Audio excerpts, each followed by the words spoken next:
வணக்கம். தமிழ் திரையுலகில் இன்றைக்கு இருக்கிற இளைய சமுதாயத்திற்கு பல செய்திகள் புதிதாக இருக்கும். குறிப்பாக சொல்கிறதா இருந்தால், வில்லன் நடிகராக சில பேர், காமெடி நடிகராக சில பேர், குணச்சித்திர நடிகராக சில பேர், கதாநாயகனாக சில பேர் என்று ஒரு பட்டியல் வைத்திருப்போம். ஆனால் இவை எல்லாமே ஒரு மனிதர் செய்திருக்கிறார் அப்படின்னு நாம் பார்த்தோம்னா, அவர் யார் என்றால் 1914ஆம் ஆண்டு திருநெல்வேலி மாவட்டம், அப்போ அந்த சுண்டங்கோட்டை என்கின்ற ஒரு சின்ன கிராமத்தில் சுப்பிரமணியம் என்பவருடைய மகனாக பிறந்தவர். அதான் திருநெல்வேலி சுப்பிரமணியம் பாலையா, டிஎஸ் பாலையா. இவரை பள்ளிக்கூடத்தில் படிக்க வச்சாங்க. கொஞ்ச நாள் போனார், அப்புறம் திருப்பி வந்துட்டார். நாடகத்தை பார்த்து நாடகத்தில் நடிக்கணுங்கிற ஆசை ஏற்பட்டது. நல்லா நினைவில் வைத்துக்கொள்ளுங்கள், 1914 பிறந்தால் 10 வயதுக்குள்ளே அப்போ என்ன இருந்திருக்கும், சினிமா ஊமை படங்கள் இருந்திருக்கும், நாடகங்கள் தான் வீதிதோறும் நடந்திருக்கும். இவர் நாடகத்தில் நடிக்கணும்னு ஓடி வர்றார், விட்டு ஓடிடுறார்.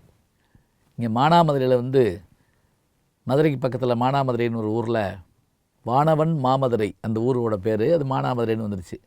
அங்கே ஒரு கிளப்பு கடை சாதாரணமாக ஒரு அம்மா நடத்திக்கிட்டு இருந்திருக்கு. அங்கே சின்ன வேலைகள் செய்து சாப்பிட்டுக்கிட்டு பாதுகாப்பாக இருந்துகிட்டு இருந்தார். அப்புறம் மதுரைக்கு ஓடி வந்துடுறார். நாடக கம்பெனியில் நடிக்க தொடங்குறாரு.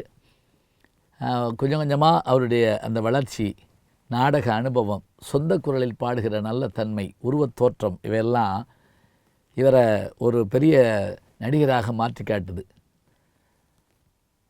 சதிலீலாவதி இந்த படம் பலருடைய வாழ்க்கையில் ஒளி விளக்கை ஏற்றி வைத்தது.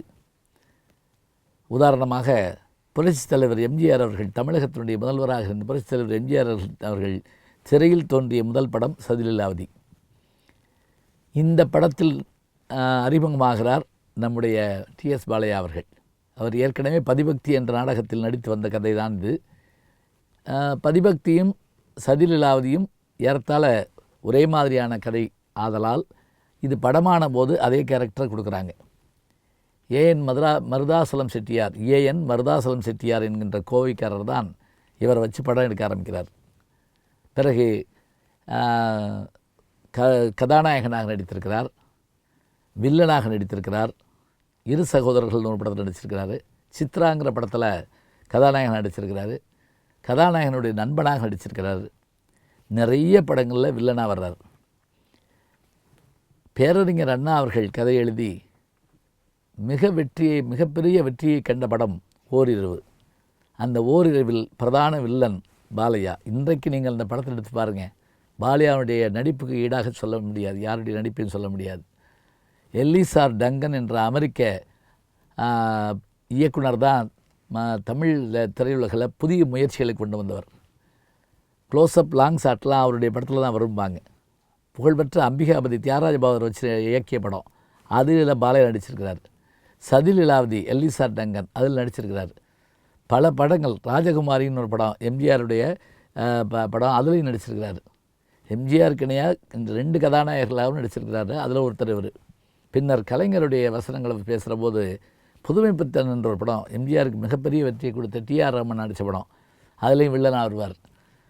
அப்போ முதல்ல சாதாரண நடிகர், பிறகு கதாநாயகன், பிறகு கதாநாயகனுடைய தோழன், பிறகு வில்லன், பிறகு காமெடி பாத்திரங்களை ஏற்க தொடங்குகிறார். டிஎஸ் பாலையா அப்படின்னாலே அந்த காலத்தில் அவர் பார்த்தோன்னே சிரிப்பு ஏற்படும், மகிழ்ச்சி ஏற்படும். காதலிக்க நேரமில்லைன்னு ஒரு படத்தை நீங்கள் இன்றைக்கி உட்கார்ந்து குடும்பத்தோடு பார்த்து மகிழலாம். நாகேஷ் கதை சொல்லுவார். கதையை கேட்டுக்கிட்டு இருக்க பாலையா முகத்தில் ஏற்படுற அந்த மாற்றம் இருக்கே, அடையப்பா கோடி வரும். அதே மாதிரி அவர் சோக வேடங்களில் நடிக்கிற போது நமக்கு ஏற்படுற அந்த வேதனை, பாகப்பிரிவினை படத்தில் நீங்கள் பார்த்திங்கன்னா அந்த மூத்த அண்ணனாக அந்த குடும்பம் செதஞ்சு போகிறத பார்த்து படுற வேதனை அவ்வளோ ஆச்சரியமாக இருக்கும். பிற்காலத்தில் திருவிளையாடல் படத்தில் ஹேமநாத பாகவதராக கொஞ்ச நேரம் தாங்க வருவார். ஆனால் அந்த பாத்திரத்தை நம்மளால் மறக்க முடியாது. தில்லானா மோகனாம்பாள், ஏபி நாகராஜனுடைய புகழ்பெற்ற படம், அதில் தமிழ் வித்வானாக வருவார். இன்றைக்கும் பாருங்கள், உண்மையிலே அவர் பார்க்குறப்ப இப்படி அடிக்க முடியுமா தவளை அப்படின்னு நமக்கு தோணும். எப்படி சிவாஜி அதில் நாயனை வாட்சி புகழ் பெற்றாரோ அதுபோல் அந்த ராக்குங்கிற பாத்திரத்தில் பிரமாதப்படுத்துவார். அவருடைய குரல் எப்படி எம்ஆர் ராதாவுக்கு தனி குரல் மாடுலேஷன் ஏற்ற இறக்கம் உண்டு, அது போல பாலையாவுக்கு உண்டு. 60 ஆண்டு காலம் திரையுலகில் பணியாற்றியவர். பிற்காலங்களில் தனக்கேற்ற பாத்திரங்களை ஏற்றுக்கிட்டு அவர் நடித்தார். இவரை இயக்கிய இயக்குநர்களெல்லாம் வியக்கிற விஷயம் என்னென்னா, இவர் சொல்லக்கூடிய அந்த செய்திகள். இவருடைய வாரிசுகளில் இன்றைக்கு பலர், அவருடைய ஜூனியர் பாலையா அவருடைய பையன் நடிச்சிட்ருக்காரு. அதே மாதிரி ரகு என்றவர் நடிச்சிட்ருக்காரு. இசைத்துறையிலையும் சிறப்பாக வழங்குறாங்க. இவங்களுடைய மகளும் நடிகையாக இருக்கிறாங்க. எத்தனையோ படங்களில் வந்திருக்கிறாங்க. சித்ரான்னு சொல்லி பேர் அவங்களுக்கு. நிறையா சொல்லிக்கிட்டே போகலாம். அவர் 1972 அவர் மறைகிற வரைக்கும் திரையுலகில் அவர் சாதித்து காட்டினார். வசனங்களை பேசுகிற போது இருக்கிற அந்த அற்புதமான மாடுலேஷன். சொல்லுவார் எம்ஜிஆர் அவர்களை பார்த்த புதுமைப்பித்தல், அடே இந்த நாடு எனக்கு போன ஜென்மத்திலேயே சொந்தமடா அப்படிம்பார்.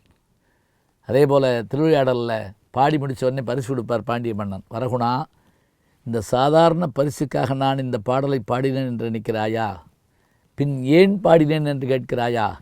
சொல்லிட்டு, நான் பாடி உன் பாடகன் தோற்றால் இந்த பாண்டிய நாடே என் பாட்டுக்கு அடிமை.